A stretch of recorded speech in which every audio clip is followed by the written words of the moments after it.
Hey there, dirt bike people. I'm Chuck from TrueTech, and today I'm going to be building the bottom end on this TM144. Now, normally I don't do my intros at the end of the video. I generally film my intro first, but in this case, this bottom end went totally sideways on me. There are some fundamental differences in the way that this motor needs to be built as opposed to other engines that are similar to it, and I didn't catch a couple of those, and it caused me a bit of grief. I actually had to take the bottom end back apart after I had assembled the cases. And so I'm gonna take you guys along and show you what I do when I don't quite understand something or when I realize that I've made a mistake. I made several mistakes today, so I'm gonna take you guys through it. In the end, it all worked out, and there are some fundamental reasons why, so let's get into it. So I've already removed this one piston clip. We're gonna be doing some work with the crankshaft here, so I don't want the piston to get damaged.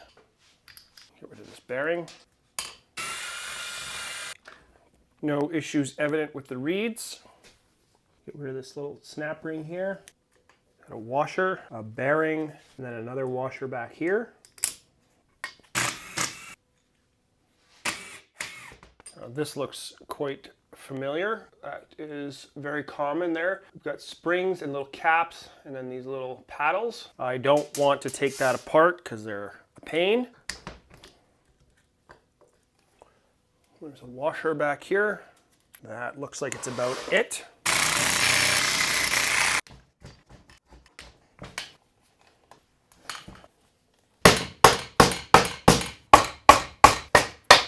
Yeah, this left side crank bearing is cooked. Oh, that's not a good sound. Checking here, there's no washers that I've missed. So this left side crank bearing has eaten itself. Interesting. Okay, so we'll just get this kind of organized, cleaned up a little bit here. I have never had one of these engines apart before. Has some funkiness going on. It's very interesting. So on this side, this pin, it has stayed in the right half. I don't know if it's supposed to do that or not. And this one is stuck in the left. There we go. That always helps, getting the shift drum out of the way. I'm looking at the shift forks here. There's a tiny little bit of burnishing there, nothing to worry about. Obviously an O-ring in there. There we go. Now I should be able to get this transmission out of here. And this is kind of interesting. This thing does not seem to be playing by the rules. I'm not sure if this is an anomaly for this engine or if it's designed differently. There we go. Looks like things are just a little bit stuck. Just tapping on these shafts here, everything's just a little bit stuck. And sometimes that just happens. Okay, so I've got the primary shaft out. These shift forks don't want to come out of here. This shaft seems to be stuck in there, which is weird because the shaft on the right side is stuck in there. We will see what's up with that. I might have to do a bit of a different assembly procedure on this engine than I normally do. All right, we're back. I pressed the crank out of here just with my press, nothing fancy. Cleaned the cases with parts cleaner with Varsol. Now what we need to do is get the seals and the bearings out of the cases. That could be a challenge with the left side over here because I have nothing to press on anymore. And we need to get this inner race off and get the new inner race. So just get the seals out of the way first so I can get some heat going on this to change out the bearing. Now this right side bearing didn't fail. Of course, we're gonna replace that too while we're in here. This is very standard. Just get some heat going on this. I want to stay away from that bearing. I don't want to damage it. Same with that one. So we'll get this up to about 200 degrees Fahrenheit. We want to stay away from the 300 mark because that is the temperature at which we start risking bearing damage. All right, I believe we are probably hot enough. Ooh, a little cool over there. Getting close over here. I think that bearing will come out with a little bit of light persuasion. Yep.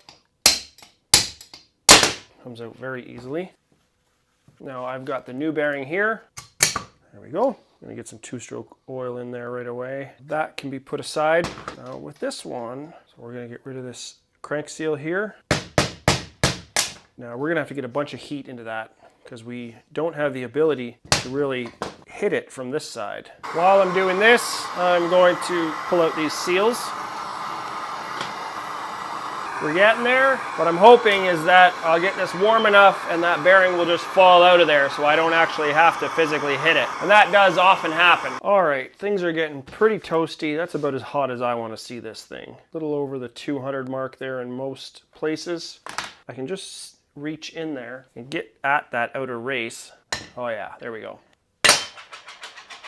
There we are. In here, we are much cooler. This is an OEM left side crank bearing, NJ206, just like the Beta 300 that I just did. Get the inner race out of there.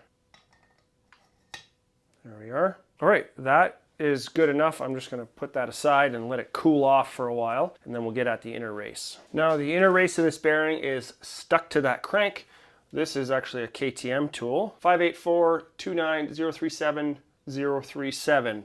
That is for the NJ206 left side crank bearing. How this works is we just put heat into this, it transfers into there, and we get it apart. Very simple. So I'm just gonna get some heat into this, heat this up to about 200, and we'll get that off. Okay, I've got this all heated up. Oh yeah, we're hot. Now for taking it apart, heat's transferring, just wiggling side to side. Holy cow, it's tight. Okay, oh boy, that's not good. All right, so we have a problem. This thing is hot. I put a lot of heat into this and it did not move. I am thinking that it may have spun on that shaft, and when that happens, they get welded and they are stuck. So I'm gonna have to cut it off. I'm hoping that this shaft isn't ruined, but I won't know until I get that off.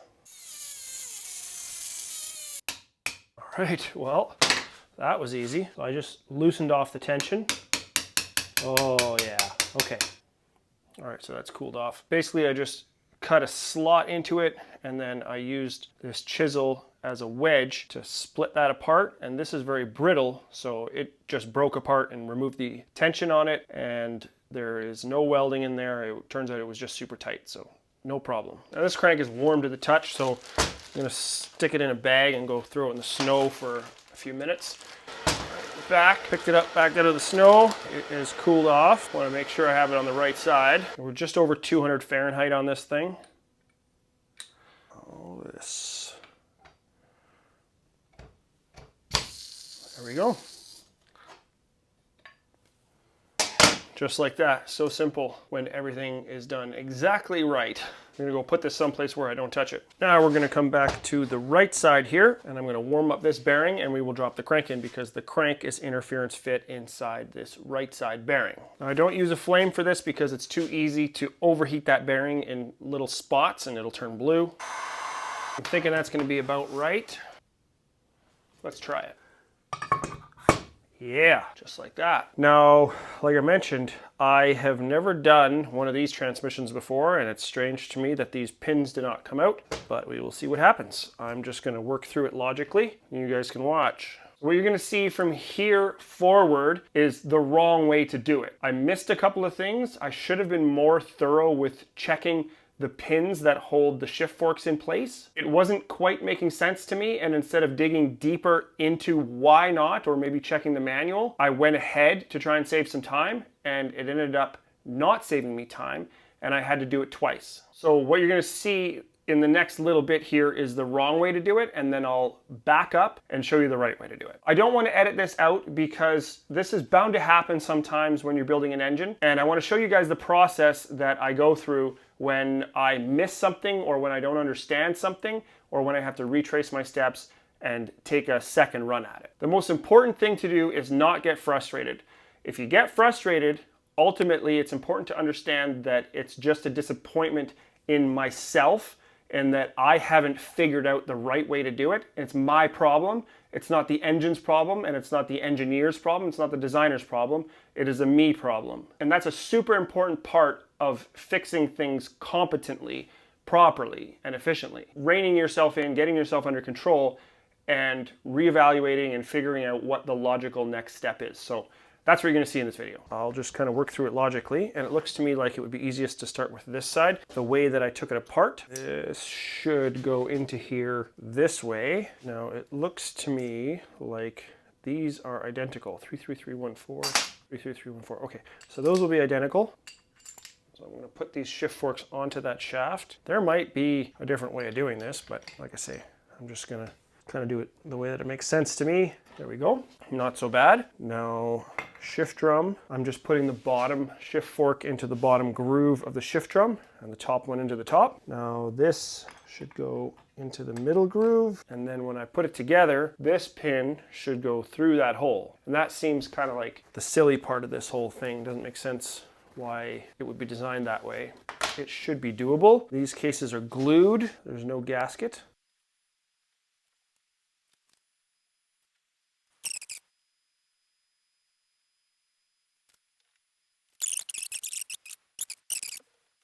Ideally, this should drop on.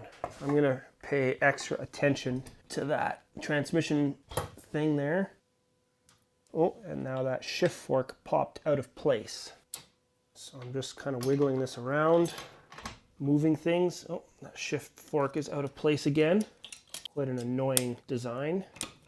Now the other shift forks are out of place.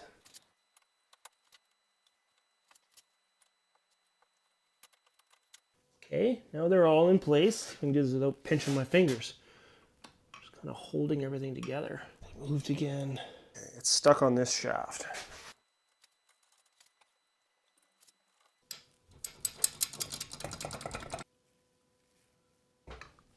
I'm not sure what's up. Everything's going down evenly, but it's stuck. All right, okay, that's clearly designed that way. I'm sure there's a special tool for this. Okay, that went down. This, in my estimation, is a very stupid design. Now I'm gonna remove this. Okay, things are moving smoothly. Man, I am not a fan of that design at all. Okay, so I had to stop. The obvious difference with this 144 motor is that the shift detent mechanism is on the inside of the cases instead of the outside. I did not understand how they wanted me to put that together. The tolerances on this motor are extremely tight, and those pins, I couldn't get them out at first, so I had to go back, reassess, figure out what they wanted, because it wasn't making sense. So I had to kind of slow down, stop myself from getting frustrated, and reevaluate. So I went back, I figured it out, and then things went well. The next motor is going to be easy. It makes sense now, although the tolerances are annoyingly tight. But we're going to rewind a little bit, and then we'll keep going from there. So according to what I'm seeing here, this shaft should come out. It doesn't make sense that it wouldn't.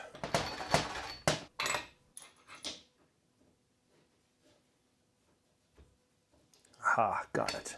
Oh, okay. That was throwing me for a loop. So the transmission is meant to be installed in that side. That makes things much easier. I'm starting to understand what these guys are thinking, instead of just thinking that they're stupid. I almost got frustrated there, but getting frustrated, when you boil it down, it's just getting mad at yourself. Ultimately, I guess, being disappointed with yourself. So we'll drop this in. This is the clutch. This is the output. Again, with these super tight tolerances, it's very annoying. I'm deliberately using a metal hammer because I wanted the vibration. Now this little thing right here, we're gonna deal with that. So I'm gonna put a screwdriver in there. Now I can pull this out. Now I can install this shift fork. Now I can put this back in there, but not all the way. I'm gonna put this in place. Then I'm gonna put this shift fork into its groove, push this down, make sure this is all the way down, and then I'm gonna drop that into place. Now that's gonna kind of lock everything into position. Now because these two are the same, I can, oh, I should have done this first. Okay, back up, learning a new motor, learning a new paradigm. So I'm gonna release the tension off of this again. I'm going to pull this up. I'm going to put that into place. Now I'm going to put this one into place. Then I'm going to drop this in. Now it's important to put that shift fork into place. Now I can release my screwdriver. Now I can put this bottom shift fork into the bottom groove, the top one into the top groove. Now I can put this pin in, small side down. There we go. Nice smooth rotation. That is making a lot more sense. All right, back on track. Whew, almost got frustrated there. Now I'll fast forward this. You guys don't need to watch me do this again. Ta-da! There we are, ready to go. Now let's hope for a smoother assembly here. Oh yeah, that's what I'm talking about. Something's hanging up a little bit, quite normal. There we go, tight tolerances.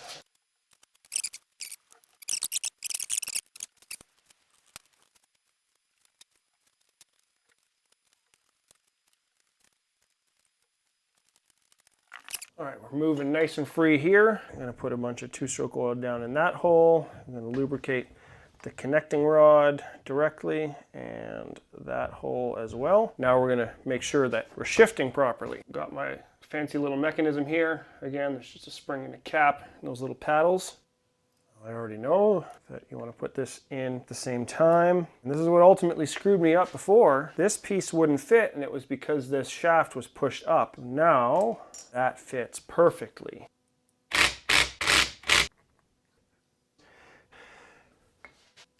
Now everything's going together smoothly. Now with the Japanese engine, there's a bolt right there, and I can shift it like that. I'm just gonna put the shifter on it and we'll shift it old school. So I'm gonna go all the way down because I don't know what gear I'm in. That seems to be first gear. Let's try and get neutral. Yeah, we got neutral. So second, oh no, that's first, sorry. So we're in first again, we're neutral. We can jump to second, third, fourth, fifth, and sixth. And we'll go back down. Fifth, fourth, third, second, neutral. Whew. I'm going to install my crank seals here. Send it home. Little grease. Here I'm going to be careful not to catch that on the woodruff key.